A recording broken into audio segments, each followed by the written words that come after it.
രാഷ്ട്രപിതാവിനെ കൊന്ന ഘാതകനെ ആരാധിക്കുന്ന, അവരെ ബഹുമാനിക്കുന്ന, അവർക്ക് വേണ്ടി വാഴ്ത്തുപാട്ട് പാടുന്ന ആളുകളാണ് ഈ രാജ്യത്തിന്റെ ഭരണഘടനയെ നിഷേധിക്കുന്ന ആളുകൾ. ദൗർഭാഗ്യവശാൽ ആ ഭരണഘടനയെ നിഷേധിക്കുന്ന ആളുകളാണ് ഇന്ന് രാജ്യം ഭരിച്ചുകൊണ്ടിരിക്കുന്നത്. നാം നേരിടുന്ന രണ്ടാമത്തെ ഭീഷണി അതാണ്. ഒരു വിഭാഗം ലോകത്തിന് മുമ്പിൽ സ്വാഭിമാനം ഉയർത്തിപ്പിടിക്കാവുന്ന ഇന്ത്യയുടെ ഭരണഘടനയെ, ആ ഭരണഘടനയെ ഈ രാജ്യത്തുള്ള ഒരു വിഭാഗം നിഷേധിക്കാൻ ശ്രമിച്ചുകൊണ്ടിരിക്കുന്നു. ആ ഭരണഘടനയെ നിഷേധിക്കാൻ ശ്രമിച്ചുകൊണ്ടിരിക്കുന്ന ആളുകൾ രാജ്യം ഭരിച്ചുകൊണ്ടിരിക്കുന്നു. അത് നമ്മൾ നേരിടുന്ന ഏറ്റവും വലിയ ഒരു ഭീഷണിയാണ്. ഈ ഭീഷണി ഇന്ത്യയിലെ മുസ്ലിങ്ങൾ നേരിടുന്ന ഭീഷണിയല്ല. ഈ ഭീഷണി ഇന്ത്യയിലെ ക്രിസ്ത്യാനികൾ നേരിടുന്ന ഭീഷണിയല്ല. ഈ ഭീഷണി ഇന്ത്യയിലെ ദലിത് പിന്നാക്ക വിഭാഗങ്ങൾ നേരിടുന്ന ഭീഷണിയല്ല. ഇന്ത്യ രാജ്യം നേരിടുന്ന ഭീഷണിയാണ്. ഇന്ത്യ രാജ്യം നേരിടുന്ന ഈ ഭീഷണിയെ ചെറുക്കാൻ, ഈ രാജ്യത്തിന്റെ ഭരണഘടനയെ സംരക്ഷിക്കാൻ, ഈ രാജ്യത്തിന്റെ ഭരണഘടനയെ സംരക്ഷിക്കണമെന്ന വാദമുള്ള ആളുകൾ രാജ്യത്തിന്റെ അധികാരത്തിലേക്ക് തിരിച്ചെത്താൻ അതിനാവശ്യമായ ബഹുസ്വരതയുടെ പശ്ചാത്തലം ഒരുക്കുക എന്നുള്ളതാണ് ഈ മനുഷ്യജാലിക നൽകുന്ന പ്രധാനപ്പെട്ട സന്ദേശം. ഈ സന്ദേശം മുസ്ലിങ്ങളോട് മാത്രമുള്ള സന്ദേശമല്ല. ഈ സന്ദേശം ഈ രാജ്യത്തെ മുഴുവൻ പൗരന്മാർക്കും നൽകുന്ന സന്ദേശമാണ്. ഈ സന്ദേശം ഈ രാജ്യം ഭരിച്ചുകൊണ്ടിരിക്കുന്ന ഭരണാധികാരികൾക്ക് നൽകുന്ന സന്ദേശമാണ്. കാരണം നമ്മുടെ മുമ്പിൽ വലിയൊരു ഉദാഹരണമുണ്ട്. 1947 നമ്മുടെ രാജ്യം സ്വതന്ത്രമായപ്പോ ഇന്ത്യ എങ്ങാനും ഭാവിയിൽ ലോകത്തിന് തന്നെ നേതൃത്വം കൊടുക്കാൻ കഴിവും കെൽപ്പും സംവിധാനവുമുള്ള, വിഭവശേഷിയുള്ള ഒരു വലിയ രാജ്യമാകുമോ എന്ന് ആശങ്കപ്പെട്ടുകൊണ്ട് ബ്രിട്ടീഷുകാർ ഈ രാജ്യത്തിന് സ്വാതന്ത്ര്യം നൽകിയത് രാജ്യത്തെ വിഭജിച്ചുകൊണ്ടായിരുന്നു. രാജ്യത്തെ വിഭജിച്ചുകൊണ്ടായിരുന്നു എന്ന് മാത്രമല്ല, ഇന്ത്യ ഒരു ജനാധിപത്യ മതേതര രാജ്യമായിട്ട് ഇവിടെ രൂപം കൊള്ളുമ്പോ മറുഭാഗത്ത് ഇന്ത്യയെ വിഭജിച്ചുകൊണ്ട് പാകിസ്ഥാൻ എന്ന പുതിയ രാഷ്ട്രമുണ്ടായത് മതത്തിന്റെ പേരിലായിരുന്നു. മതത്തിന്റെ പേരിലാണ് പാകിസ്ഥാൻ രൂപീകരിച്ചത്. മുസ്ലിങ്ങൾക്ക് സ്വന്തമായ ഒരു രാഷ്ട്രം എന്ന മോഹന വാഗ്ദാനവുമായിട്ടാണ് പാകിസ്ഥാൻ രൂപീകരിച്ചത്. അതിന്റെ താല്പര്യം എന്തായിരുന്നു? മുസ്ലിങ്ങളെ സുരക്ഷിതമായി അവരുടെ മതത്തിന്റെ പേരിൽ രൂപീകരിക്കപ്പെട്ട ഒരു രാജ്യത്ത് താമസിപ്പിച്ച് മുന്നോട്ട് കൊണ്ടുപോവുക എന്ന ബ്രിട്ടീഷുകാരുടെ താല്പര്യമായിരുന്നില്ല.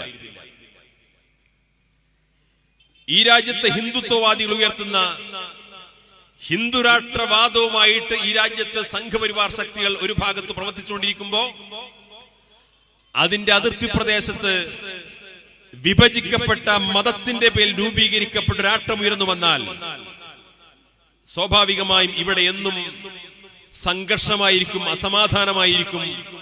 മതപരമായ വിദ്വേഷം വളർത്തിക്കൊണ്ട് ഈ രാജ്യത്തെന്നും സംഘർഷഭരിതമായ സാഹചര്യങ്ങൾ സൃഷ്ടിക്കപ്പെടും. അപ്പൊ രാജ്യത്ത് അസമാധാനം എല്ലാ കാലത്തും നിലനിൽക്കണമെന്ന് താല്പര്യപ്പെട്ട ആളുകളാണ് ഈ വിഭജനത്തിന്റെ പിന്നിൽ ചരട് വലിച്ചത്. ഞാൻ പറഞ്ഞു വന്നത്, പാകിസ്ഥാൻ മതത്തിന്റെ പേരിൽ രൂപീകരിച്ചു. ഇന്ത്യ മതത്തിന്റെ പേരിലല്ല സ്വതന്ത്രമായത്. എല്ലാ മതവിഭാഗങ്ങൾക്കും അവസര സമത്വം നൽകുന്ന, സാമൂഹ്യനീതി വാഗ്ദാനം ചെയ്യപ്പെടുന്ന, സ്വാതന്ത്ര്യം വാഗ്ദാനം ചെയ്യുന്ന ഒരു മഹത്തായ രാജ്യമായിട്ടാണ് ഇന്ത്യ നിലനിന്നത്. മുസ്ലിങ്ങൾക്ക് വേണ്ടി പാകിസ്ഥാൻ രൂപീകരിച്ചപ്പോഴും ആ രാജ്യത്തേക്ക് പോകാതെ ജനാധിപത്യ മതേതര ഇന്ത്യയിൽ നിലനിന്ന് ജീവിക്കാൻ താല്പര്യപ്പെട്ട 6 കോടി മുസ്ലിങ്ങൾ ഇന്ത്യയിൽ ഉണ്ടായിരുന്നു. 6 കോടി മുസ്ലിങ്ങൾ പാകിസ്ഥാനിലേക്ക് പോകാതെ ഇന്ത്യയിൽ ജീവിക്കാനും ഇവിടെ തന്നെ മരിക്കാനും താല്പര്യപ്പെട്ടു. ഇന്ത്യയിൽ അനേകം ഭാഷകളുണ്ട്, അനേകം സംസ്കാരങ്ങളുണ്ട്, അനേകം മതങ്ങളുണ്ട്, അനേകം ജാതികളുണ്ട്, അതിനേക്കാൾ അനേകം ഉപജാതികളുണ്ട്.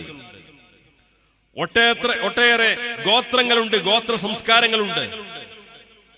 ഇന്ത്യ ഒരിക്കലും ഏതെങ്കിലും ഒരു മതവിഭാഗത്തിന്റെ രാജ്യമാക്കി കാണാനോ അത് നടപ്പിലാക്കാനോ കഴിയില്ല. അത്രമേൽ വൈവിധ്യമാണ് ഇന്ത്യ. ഇന്ത്യയുടെ രാഷ്ട്രഭാഷയായിട്ട് ഹിന്ദിയെ പരിചയപ്പെടുത്താറുണ്ട്. നമുക്ക് വേണമെങ്കിൽ കുട്ടികളോട് ചോദിക്കാം, ഇന്ത്യയുടെ രാഷ്ട്രഭാഷ ഏതാണ്?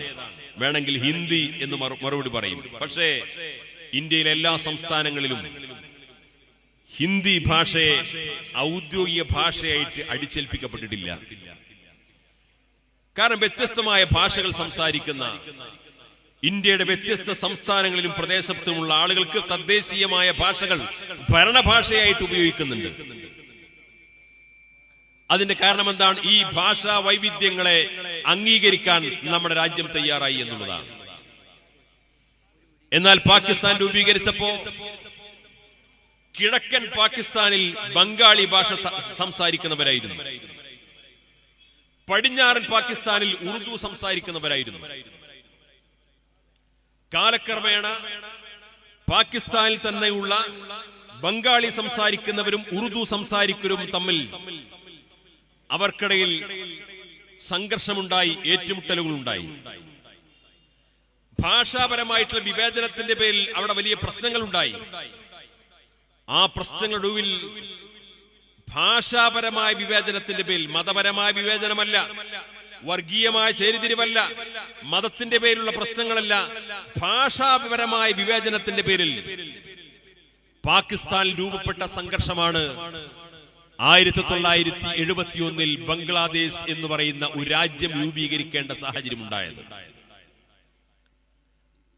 പാകിസ്ഥാനിൽ നിന്ന് ബംഗ്ലാദേശ് വേർപെട്ടുകൊണ്ട് ബംഗാളി ഭാഷ സംസാരിച്ചിരുന്ന കിഴക്കൻ പാകിസ്ഥാനിലെ ആളുകൾ ബംഗ്ലാദേശ് എന്ന് പറയുന്ന രാജ്യം രൂപീകരിക്കുന്ന സാഹചര്യം വന്നു. ഭാഷാപരമായ വിവേചനത്തിന്റെ പേരിൽ പോലും രാജ്യം വിഭജിക്കപ്പെട്ടു എന്നുള്ളതാണ് നമ്മുടെ ചരിത്രം പറഞ്ഞിരുന്നത്. അവിടെയാണ് ഈ ഭാഷാ വൈവിധ്യങ്ങൾ അംഗീകരിക്കുന്ന ഒരു രാജ്യമായി ഇന്ത്യ ഇന്ന് നിലനിൽക്കുന്നത്. മതപരമായ വൈവിധ്യങ്ങളെ, സാംസ്കാരികമായ വൈവിധ്യങ്ങളെ, ഭാഷാപരമായ വൈവിധ്യങ്ങളെ, എല്ലാ വൈവിധ്യങ്ങളെയും ഇന്ത്യ അംഗീകരിക്കുന്നു എന്നുള്ളതാണ്. ഈ വൈവിധ്യങ്ങളെ അംഗീകരിക്കുന്നതിന്റെ മഹത്വം കിടക്കുന്നത് ഈ രാജ്യത്തിന്റെ ഭരണഘടനയിലാണ്. ഈ രാജ്യത്തിന്റെ ഭരണഘടനയിലാണ് അതിന്റെ മഹത്വം. കാരണം വൈവിധ്യങ്ങളെ ഉൾക്കൊള്ളുന്നു എന്നുള്ളതാണ്. നമ്മുടെ രാജ്യം ഇന്ന് ഭരണഘടന നിലവിൽ വന്നിട്ട് 75 വർഷമായെങ്കിൽ അമേരിക്കൻ ഭരണഘടന നിലവിൽ വന്ന് 75 വർഷമായ സമയത്താണ് അമേരിക്കയിൽ ആഭ്യന്തര യുദ്ധം പൊട്ടിപ്പുറപ്പെട്ടത്. അന്ന് അബ്രഹാം ലിങ്കൻ പറഞ്ഞത്, അമേരിക്കയിൽ ജനാധിപത്യം വന്നു എന്ന് അവകാശപ്പെട്ടുകൊണ്ട് കാര്യമില്ല, അമേരിക്കയിൽ പകുതി ആളുകൾക്ക് സ്വാതന്ത്ര്യവും പകുതി ആളുകൾക്ക് അടിമത്തവുമാണ്. ലോകത്തെ ഏറ്റവും വലിയ പുരോഗമന രാജ്യമാണല്ലോ. ലോകത്ത് നമ്മുടെ രാജ്യത്തിനൊക്കെ മുമ്പ് ജനാധിപത്യം വന്നു എന്ന് കൊട്ടിഘോഷിക്കപ്പെടുന്ന രാജ്യമാണല്ലോ. ആ അമേരിക്കയിലാണ് ഭരണഘടന നിലവിൽ വന്ന് 75 വർഷമായപ്പോഴേക്ക് ആ രാജ്യത്ത് ആഭ്യന്തര യുദ്ധം പൊട്ടിപ്പുറപ്പെടുന്നു. അതിന്റെ കാരണം അവിടത്തെ അടിമത്വത്തിനെതിരെ സമരം നയിച്ച അബ്രഹാം ലിങ്കൻ പറഞ്ഞത്, ഈ രാജ്യം ജനാധിപത്യം തിരിച്ചു വന്നു എന്ന് അവകാശപ്പെടുമ്പോഴും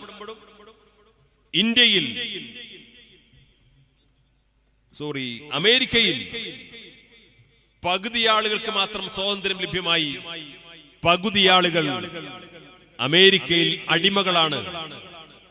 അതിന്റെ പേരിലാണ് അബ്രഹാം ലിങ്കന്റെ നേതൃത്വത്തിൽ അവിടെ അത്തരത്തിലുള്ള ഒരു വലിയ ആഭ്യന്തര യുദ്ധം പൊട്ടിപ്പുറപ്പെടുന്ന സാഹചര്യം ഉണ്ടായത്.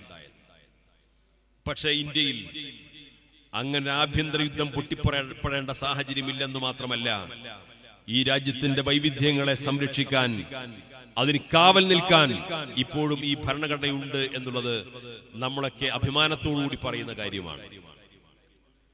അപ്പൊ നമ്മുടെ അയൽവാസിയായിട്ടുള്ള പാകിസ്ഥാൻ രൂപപ്പെട്ട സംഭവങ്ങൾ, ഇന്ന് ലോകത്തിന് നേതൃത്വം കൊടുക്കുന്നു എന്ന് പറയപ്പെടുന്ന അമേരിക്കയിൽ രൂപപ്പെട്ട സംഭവങ്ങൾ, അതിനൊക്കെ വെച്ച് നോക്കുമ്പോ ഇന്ത്യയെ സംബന്ധിച്ചിടത്തോളം ഈ ഭരണഘടന അതിന്റെ സമ്പൂർണമായ അർത്ഥത്തിൽ നിലനിൽക്കുന്നിടത്തോളം കാലം ഈ രാജ്യത്തെ എല്ലാ പൗരന്മാർക്കും സാമൂഹ്യ നീതി ലഭ്യമാകുന്ന അഭിമാനകരമായ ഒരു സന്ദർഭം ഇന്ന് നിലവിലുണ്ട്. പക്ഷേ ഈ ഭരണഘടനയെ വെല്ലുവിളിക്കാൻ, ഈ ഭരണഘടനയെ ഭേദഗതി ചെയ്യാൻ, ഈ ഭരണഘടനയെ അതിന്റെ അടിസ്ഥാന മൂല്യങ്ങൾ തകർത്തു കളയാൻ ഈ രാജ്യത്ത് ബോധപൂർവമായ ശ്രമങ്ങൾ നടന്നുകൊണ്ടിരിക്കുന്നുണ്ട്. ആ ശ്രമങ്ങൾക്കെതിരെ ജാഗ്രത പാലിക്കാൻ ഈ രാജ്യത്തെ എല്ലാ വിഭാഗം ജനങ്ങൾക്കും സാധ്യമാകണം. ഇന്ന് ഇന്ത്യ ഭരിച്ചുകൊണ്ടിരിക്കുന്നത് സംഘപരിവാറാണ്. ഇന്ത്യ ഭരിച്ചുകൊണ്ടിരിക്കുന്നത് BJP-യുടെ നേതൃത്വത്തിലുള്ള NDA മുന്നണിയാണ്. ആ BJP-യുടെ മാതൃസംഘടനയാണ് RSS. BJP-യുടെ മാതൃസംഘടനയാണ് RSS എന്ന് പറഞ്ഞാൽ രാജ്യം ഭരിച്ചുകൊണ്ടിരിക്കുന്നത് BJP-യാണ്. രാജ്യം ഭരിച്ചുകൊണ്ടിരിക്കുന്നത് RSS ആണ്. RSS-ന്റെ നാഗ്പൂരിൽ നിന്നുള്ള ഉപദേശ നിർദ്ദേശങ്ങൾക്കനുസരിച്ചുകൊണ്ടാണ് നരേന്ദ്രമോദി രാജ്യം ഭരിച്ചുകൊണ്ടിരിക്കുന്നത്. ആ RSS-ന്റെ തലവൻ മോഹൻ ഭഗവത് ഏതാനും ദിവസങ്ങൾക്ക് മുമ്പ് നടത്തിയ ഒരു പത്രപ്രസ്താവനയുണ്ട്. നമ്മളൊക്കെ ആ വാർത്ത വായിച്ചു. അദ്ദേഹം പറഞ്ഞു, 1947-ൽ ഇന്ത്യക്ക് സ്വാതന്ത്ര്യം ലഭ്യമായിട്ടില്ല. 1947-ൽ ഇന്ത്യക്ക് സ്വാതന്ത്ര്യം ലഭ്യമായിട്ടില്ല. ഇന്ത്യക്ക് സ്വാതന്ത്ര്യം ലഭ്യമായത് ശ്രീരാമക്ഷേത്രത്തിൽ പ്രതിഷ്ഠ നടത്തിയ ആ സമയം മുതലാണ് ഇന്ത്യക്ക് സ്വാതന്ത്ര്യം ലഭ്യമായത്. RSS-ന്റെ തലവൻ രാജ്യം ഭരിച്ചുകൊണ്ടിരിക്കുന്ന പാർട്ടിക്ക് ഉപദേശം നൽകുന്ന, രാജ്യത്തിന്റെ ഭരണത്തിന് നേതൃത്വം കൊടുക്കുന്ന, രാജ്യത്തിന്റെ ഭരണസിരാ കേന്ദ്രങ്ങൾക്ക് ആവശ്യമായ നിർദ്ദേശങ്ങൾ നൽകുന്ന RSS-ന്റെ തലവനാണ് പറയുന്നത് 1947-ൽ ഇന്ത്യക്ക് സ്വാതന്ത്ര്യം ലഭ്യമായില്ല. ഇന്ത്യക്ക് സ്വാതന്ത്ര്യം ലഭ്യമായത് ശ്രീരാമക്ഷേത്രത്തിന് പ്രതിഷ്ഠ നൽകിയ, ബാബരി മസ്ജിദ് തകർത്ത് തരിപ്പണമാക്കി ഒരു സുപ്രീം കോടതി വിധിയോടുകൂടി അവിടെ ആ ശ്രീരാമക്ഷേത്രത്തിന് പ്രതിഷ്ഠ നടത്തിയ ആ ദിവസം മുതലാണ് ഇന്ത്യക്ക് സ്വാതന്ത്ര്യം ലഭ്യമായത് എന്ന് മോഹൻ ഭഗവത് വിളിച്ചു പറയുമ്പോൾ ആരെയാണ് അദ്ദേഹം അപമാനിച്ചത്? പതിറ്റാണ്ടുകളോളം ഈ രാജ്യത്തിന്റെ സ്വാതന്ത്ര്യത്തിനു വേണ്ടി പടപൊരുതി മരിച്ച സ്വാതന്ത്ര്യ സമര സേനാനികളെയാണ് അപമാനിച്ചത്. ഈ രാജ്യത്ത് സ്വാതന്ത്ര്യ സമരം നടന്നുകൊണ്ടിരിക്കുന്ന ഘട്ടത്തിൽ ആ സ്വാതന്ത്ര്യ സമര പോരാളികൾക്ക് മുമ്പിൽ നിന്നുകൊണ്ട് ഈ സമരത്തെ തോറ്റുകൊടുത്ത RSS-ന്റെ പിന്മുറക്കാരാണ് ഇന്ന് പറയുന്നത് ഞങ്ങൾക്ക് സ്വാതന്ത്ര്യം ലഭ്യമായത് ഈ ശ്രീരാമക്ഷേത്രത്തിന്റെ പ്രതിഷ്ഠ നടത്തിയിട്ടുള്ള സന്ദർഭത്തിലാണ് എന്ന്.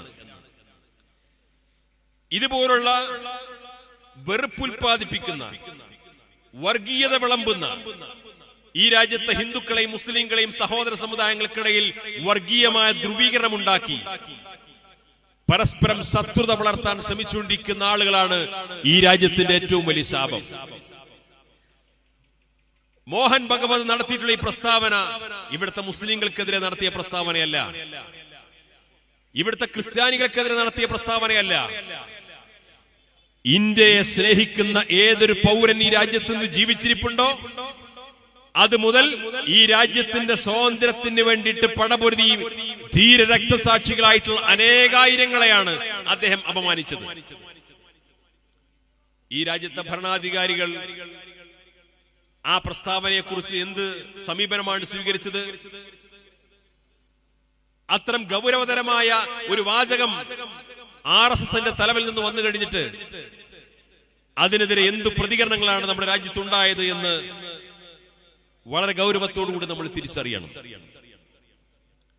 ഇവിടെ ഇത്തരത്തിലുള്ള അപകടകരമായ രീതികൾ കൊണ്ടുവരുന്നവരുടെ ഉദ്ദേശം എന്താണ്? നിരന്തരമായി വെറുപ്പുൽപാദിപ്പിക്കുക. ഈ രാജ്യത്തെ ഹിന്ദുക്കൾക്കിടയിൽ, മുസ്ലിങ്ങൾക്കിടയിൽ, ക്രിസ്ത്യാനികൾക്കിടയിൽ, മതവിഭാഗങ്ങൾക്കിടയിൽ ന്യൂനപക്ഷങ്ങളും ഭൂരിപക്ഷങ്ങളും തമ്മിൽ അവർക്കിടയിൽ വലിയ തോതിലുള്ള ശത്രുത ഉണ്ടാക്കുക. ഈ ശത്രുത വർഗീയമായ മതപരമായ ധ്രുവീകരണത്തിലേക്ക് നയിക്കും. ആ മതപരമായ ധ്രുവീകരണത്തെ ചൂണ്ടിക്കാണിച്ചുകൊണ്ട് വലിയ തോതിൽ രാജ്യത്ത് അപകടകരമായിട്ടുള്ള ചില സാഹചര്യങ്ങൾ സൃഷ്ടിക്കപ്പെടും. ആ വർഗീയ ധ്രുവീകരണങ്ങൾ സംഘർഷത്തിലേക്ക്, കലാപങ്ങളിലേക്ക്, വർഗീയ കലാപങ്ങളിലേക്ക് എത്തിപ്പെടും. ആ വർഗീയ കലാപങ്ങളിലൂടെ ഒഴുകുന്ന ചോരച്ചാൽ നിന്ന് രാഷ്ട്രീയമായ ലാഭം കൊയ്തെടുക്കുക എന്നുള്ളതാണ് ഇത്തരത്തിലുള്ള ഈ വർഗീയ അജണ്ടകളുമായി നടക്കുന്ന ആളുകൾ ചെയ്തുകൊണ്ടിരിക്കുന്നത്. ഇവിടെ നമ്മൾ ആലോചിക്കേണ്ടത്, ഈ ഭരണഘടന സംരക്ഷിക്കേണ്ട, ഭരണഘടന നിലനിർത്തേണ്ട ഉത്തരവാദിത്വവും ബാധ്യതയും ഇവിടുത്തെ ഭരണകൂടങ്ങൾക്കും രാജ്യത്തെ ജനങ്ങൾക്കും ഒക്കെ ഉണ്ടെങ്കിൽ പോലും നമ്മളെപ്പോലെയുള്ള സാധാരണക്കാർ, ഈ രാജ്യത്ത് നീതി നിഷേധിക്കപ്പെട്ടവർ, ഈ രാജ്യത്തെ സാധാരണക്കാർ അവസാനം അവലംബമായി കാണുന്നത്, അത്താണിയായി കാണുന്നത് ഈ രാജ്യത്തിന്റെ ജുഡീഷ്യറിയെയാണ്. ഈ രാജ്യത്തിന്റെ ജുഡീഷ്യറിയാണ്. പക്ഷേ ഇന്ത്യയുടെ ജുഡീഷ്യറി പോലും പലപ്പോഴും വഴിതെറ്റി സഞ്ചരിക്കുന്നു എന്നുള്ളത് വളരെ ദുഃഖകരമായ ഒരു സാഹചര്യമുണ്ട്. ഈ രാജ്യത്തെ ജുഡീഷ്യറിയിൽ നിന്ന് വരുന്ന വിധി പ്രഖ്യാപനങ്ങൾ, പല ജഡ്ജിമാരും പല പ്രമാദമായ കേസുകളിലും വിധി പറയുന്നത് ആ വിധിന്യായത്തിന്റെ ന്യായാന്യായങ്ങളെക്കാൾ അപ്പുറം വിധി പറയുന്ന ജഡ്ജിമാർ വിരമിച്ചതിന് ശേഷം അവർക്ക് എന്ത് നേട്ടം കിട്ടും എന്നതിലാക്കിക്കൊണ്ടാണ്. ഇതൊക്കെ ഒരു രാജ്യത്തെ സംബന്ധിച്ചിടത്തോളം വളരെ അപമാനകരമായ ഒരു കാര്യമാണ്. ഒരു രാജ്യത്തെ മുഴുവൻ ജനങ്ങളും വിശ്വാസമർപ്പിക്കുന്ന ജുഡീഷ്യറിയുടെ തലപ്പത്തിരിക്കുന്ന ഉത്തരവാദപ്പെട്ട ന്യായാധിപന്മാർ, അവർ ഈ രാജ്യത്തെ പല കേസുകളിലും വിധി പുറപ്പെടുവിക്കുന്നത് ആ ജഡ്ജിയുടെ ചുമതലയിൽ നിന്ന് വിരമിച്ചതിന് ശേഷം ഏത് സംസ്ഥാനത്ത് ഗവർണറാകാൻ കഴിയും, ഏത് ഉന്നതമായ പദവികൾ തനിക്ക് ലഭിക്കും, ആ തന്റെ വ്യക്തിപരമായ ലാഭങ്ങൾ കണ്ടുകൊണ്ടാണ് പല ജഡ്ജിമാരും ഇന്ന് വിധി പ്രഖ്യാപനങ്ങൾ നടത്തിക്കൊണ്ടിരിക്കുന്നത്. അതുകൊണ്ട് അത്തരം വിധി പ്രഖ്യാപനങ്ങൾ നടത്തുന്ന ജഡ്ജിമാർ നമ്മുടെ രാജ്യത്തിന്റെ ജുഡീഷ്യറിക്ക് അപമാനമാണ്. ഒരു രാജ്യത്തിന്റെ ഭരണഘടന നിലവിൽ വന്ന റിപ്പബ്ലിക് ദിനത്തിൽ രാജ്യത്തിന്റെ റിപ്പബ്ലിക്കിന്റെ സന്ദേശവുമായിട്ട് പരസ്പരം നമ്മുടെ ചിന്തകൾ കൈമാറുമ്പോൾ ആ ഭരണഘടനയെ സംരക്ഷിക്കാൻ ബാധ്യസ്ഥരായ, ഭരണഘടന മുന്നിൽ വെച്ചുകൊണ്ട് ന്യായാന്യായങ്ങൾ തിരിച്ചറിഞ്ഞുകൊണ്ട് വിധിന്യായം പുറപ്പെടുവിപ്പിക്കേണ്ട ന്യായാധിപന്മാർ വ്യക്തിപരമായ തങ്ങളുടെ ലാഭനഷ്ടങ്ങൾക്കനുസരിച്ചുകൊണ്ട് വിധിന്യായങ്ങൾ പുറപ്പെടുവിക്കുന്ന സാഹചര്യമുണ്ട് എന്ന് പറഞ്ഞാൽ ഒരു ഹിന്ദുത്വ രാഷ്ട്രം എന്ന് പറയുന്ന സംഘപരിവാറിന്റെ സ്വപ്നത്തിലേക്ക് ഈ രാജ്യത്തെ അടുപ്പിക്കാനുള്ള ശ്രമമാണ് ഇതിലൂടെ നമ്മൾ കാണേണ്ടത്. അയോധ്യ വിധി പോലും, ബാബരി മസ്ജിദുമായി ബന്ധപ്പെട്ട ആ കേസിന്റെ വിധി പറഞ്ഞ വിധിന്യായം പോലും ഇന്ത്യയിലെ പ്രമുഖരായ ഭരണഘടനാ വിദഗ്ധന്മാർ ആ വിധിന്യായത്തെ കുറിച്ച് പറഞ്ഞ വാചകം ഇതൊരു തിയോക്രാറ്റിക് ജഡ്ജിംഗ് ആണെന്നാണ്. മതപരമായ സ്വാധീനമുള്ള, മതപരമായ താല്പര്യമുള്ള, മതപരമായ താല്പര്യങ്ങൾ അടക്കി വെച്ചുകൊണ്ടുള്ള വിധിന്യായങ്ങളാണ് പലപ്പോഴും പുറപ്പെടുവിച്ചിട്ടുള്ളത്. ബാബരി മസ്ജിദുമായി ബന്ധപ്പെട്ട വിധി പുറത്തു വന്നു. രാജ്യത്തിന് സമാധാനം കാംക്ഷിച്ചുകൊണ്ട്, രാജ്യത്ത് അതിന്റെ പേരിൽ പിന്നീട് മുതലെടുപ്പിനും രാഷ്ട്രീയമായ ലാഭത്തിനും ഇവിടുത്തെ തീവ്ര വർഗീയ കക്ഷികൾ ശ്രമം നടത്തരുത് എന്ന താല്പര്യം മുൻനിർത്തിക്കൊണ്ട് പലപ്പോഴും നമ്മുടെ രാജ്യത്തെ ന്യൂനപക്ഷങ്ങളോ മുസ്ലിങ്ങളോ ഇവിടുത്തെ സമാധാന കാംക്ഷികളായ ആരും ആ വിധിന്യായത്തിനെതിരായിട്ടൊന്നും സംസാരിച്ചില്ല. 450 വർഷക്കാലം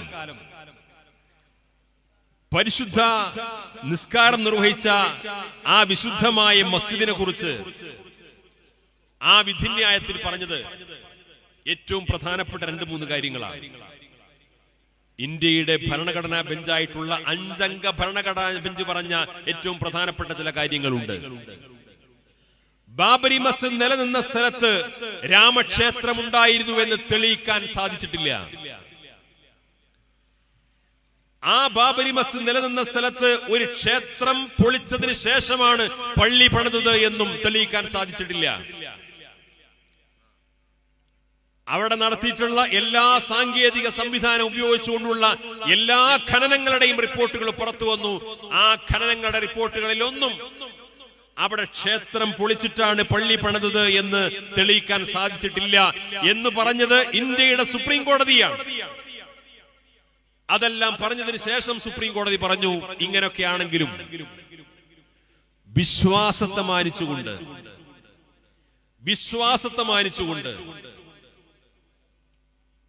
സാങ്കേതികമായ തെളിവുകളെതിരാണ്. ആർക്കിയോളജിയുടെ ഡിപ്പാർട്ട്മെന്റിന്റെ ഖനനത്തിന്റെ തെളിവുകളെതിരാണ്. ചരിത്രത്തിന്റെ തെളിവുകളെതിരാണ്.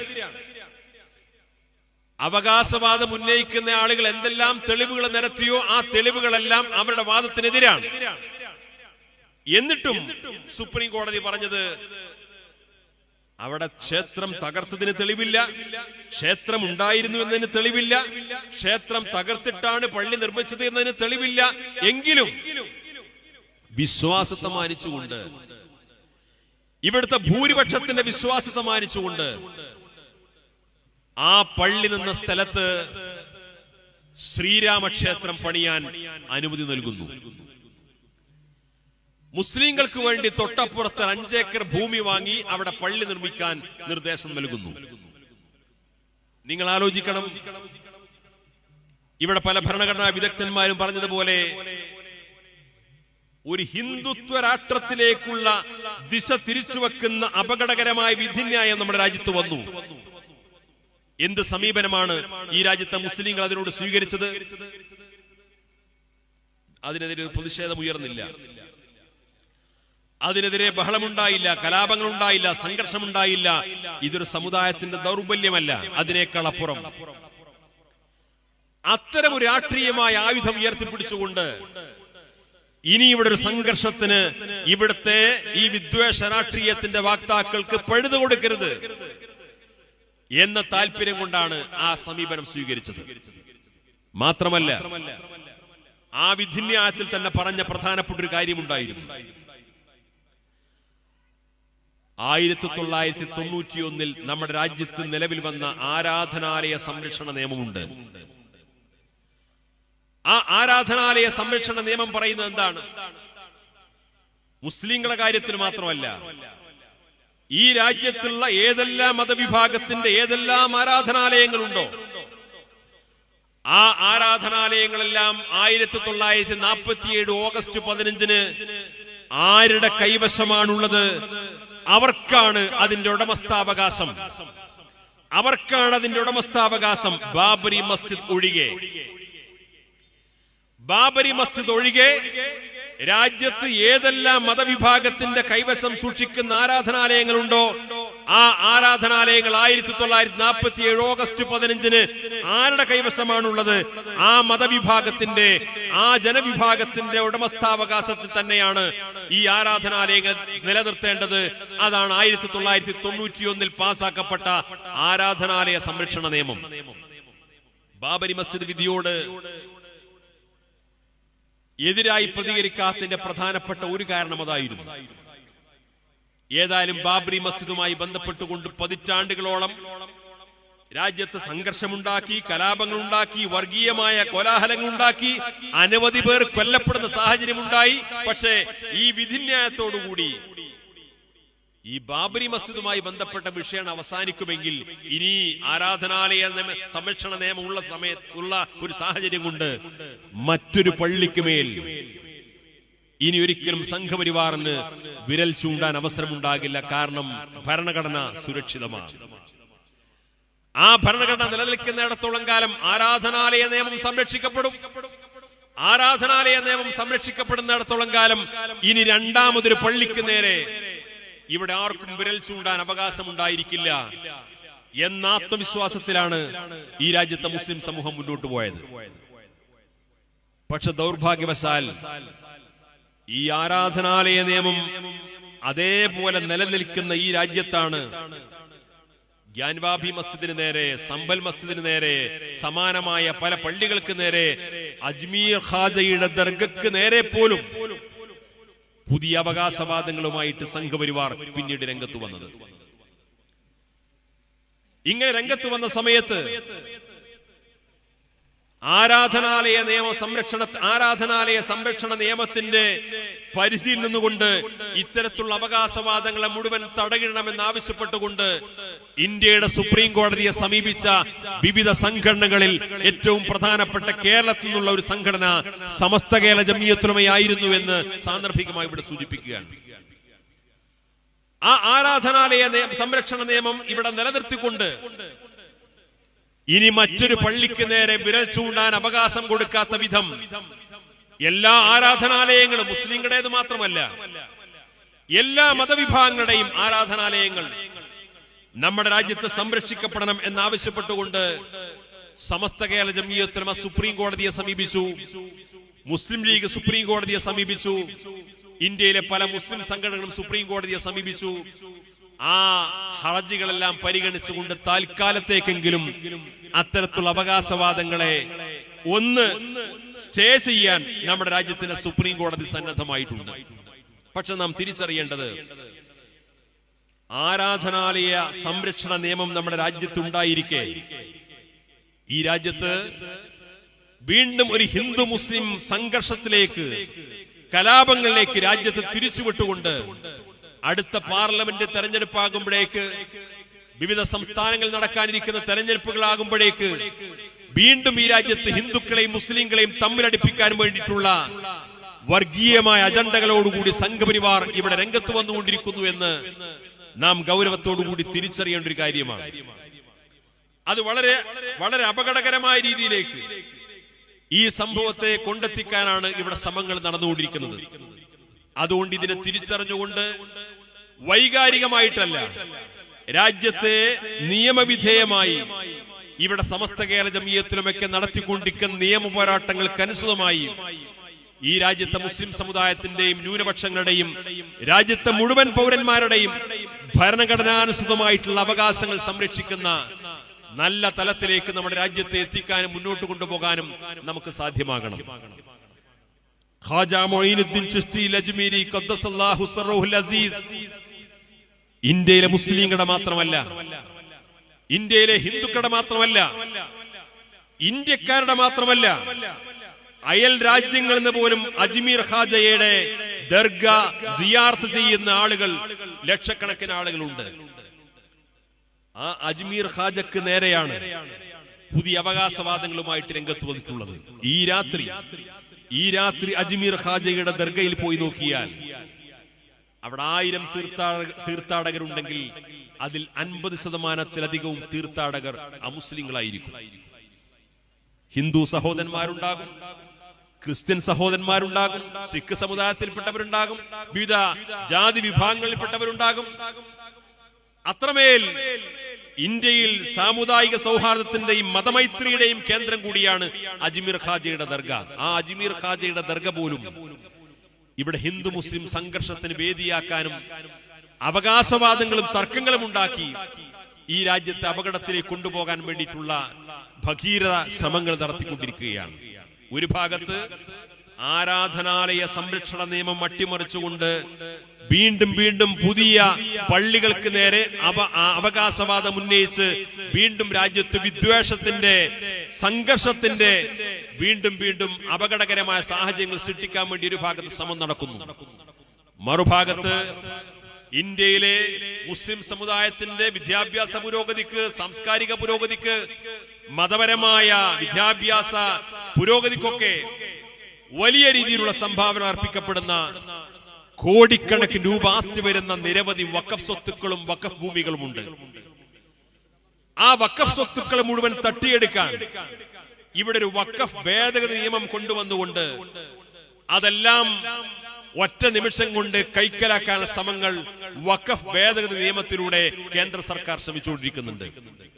നമ്മൾ ആലോചിക്കേണ്ടത്, ഒരു ഭാഗത്ത് ആരാധനാലയ സംരക്ഷണ നിയമം അട്ടിമറിച്ചുകൊണ്ട് ഇവിടെ നൂറ്റാണ്ടുകൾ പഴക്കമുള്ള മുസ്ലിം പള്ളികൾക്ക് നേരെ അവകാശവാദം ഉന്നയിച്ചുകൊണ്ട് അവിടെയെല്ലാം സംഘർഷ ഭൂമിയാക്കി മാറ്റുക, അവിടെയൊക്കെ സർവേ നടത്തുക, അവിടെയൊക്കെ ഖനനം നടത്തുക, അങ്ങനെ അവിടെയെല്ലാം അതിന്റെ പേരിൽ വർഗീയ സംഘർഷങ്ങൾ ഒരു ഭാഗത്ത് നടത്തുക. മറുഭാഗത്തോ വഖഫ് സ്വത്തുക്കൾ കയ്യേറ്റം ചെയ്തുകൊണ്ട് ഇതിലൊന്നും മുസ്ലിങ്ങൾക്ക് പ്രത്യേകമായ ഉടമസ്ഥാവകാശമില്ല എന്ന് വരുത്തി തീർക്കുന്ന വിധം ഏതെങ്കിലും ഒരു വഖഫ് സ്വത്തിനെതിരെ ഒരു പരാതി വന്നു കഴിഞ്ഞാൽ ആ പരാതി അടിസ്ഥാനപ്പെടുത്തിക്കൊണ്ട് ജില്ലാ കളക്ടർക്ക് ആ പരാതിയെ അടിസ്ഥാനപ്പെടുത്തിക്കൊണ്ട് വഖഫ് സ്വത്ത് മൊത്തം ഏറ്റെടുക്കാൻ വേണ്ടിയിട്ടുള്ള അധികാരം നൽകുന്ന വഖഫ് ഭേദ നിയമം കൊണ്ടുവരിക. ഈ രണ്ട് നിയമവും ഇവിടെ ദുരുപയോഗം ചെയ്യപ്പെടുന്ന സാഹചര്യം വന്നു കഴിഞ്ഞാൽ ഇന്ത്യയിലെ മുസ്ലിങ്ങളെ സംബന്ധിച്ചിടത്തോളം അവരെ നിമിഷങ്ങൾ കൊണ്ട് സാംസ്കാരികമായി തകർക്കാൻ കഴിയുന്ന ഒരു അപകടകരമായ ഡെമോക്രസിന്റെ വാളാണ് ഈ രാജ്യത്തെ മുസ്ലിങ്ങൾക്ക് നേരെ ഇന്ന് താഴ്ന്നു നിൽക്കുന്നത്. അതിനെ മറികടക്കാൻ നമ്മുടെ മുമ്പിലുള്ള ഒരേ ഒരു ആയുധം ഈ രാജ്യത്തിന്റെ ഭരണഘടനയാണ്. അതിനെ മറികടക്കാൻ ഒരേ ഒരു ആയുധം ഈ രാജ്യത്തിന്റെ ഭരണഘടനയാണ്.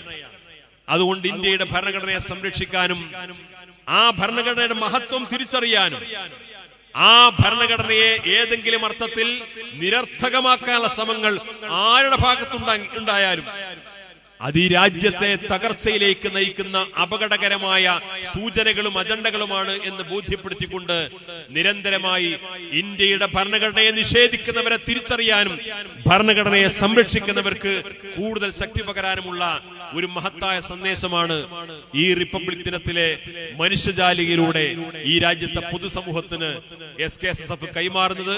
ഈ മനുഷ്യജാലികയെ മനോഹരമാക്കിയ മുഴുവൻ സഹോദരങ്ങളെയും അഭിവാദ്യം ചെയ്തുകൊണ്ട്